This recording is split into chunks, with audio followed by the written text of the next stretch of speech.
Welcome to the Salmon Runs YouTube. Enjoy the video. You start by preparing the phone so nothing interrupts the removal. First, make sure battery is above 20% and you're on Wi-Fi. This prevents updates or restarts.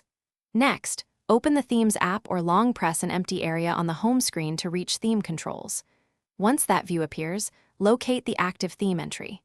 You do this because you need the active theme context to replace or remove it cleanly without leaving broken UI elements behind. Now you disable and remove the theme assets. Tap the active theme and switch to the default or system theme so the phone reverts UI elements immediately. This prevents layout conflicts. If the theme came from an APK, go to Settings, Apps, find that theme package, and uninstall it so residual files are removed. After uninstalling, go into the theme's app storage and clear cache and data to purge thumbnails and temporary files. This ensures the old visuals do not persist. You finish by consolidating the change and checking for leftovers. Reboot the phone so the system redraws icons and fonts.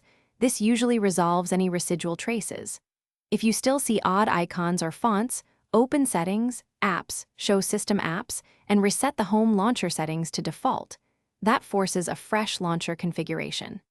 If the theme still persists after these steps, back up your data and perform a factory reset as a last resort, because that removes all system-level theming. Thanks for watching. Consider subscribing if we helped you.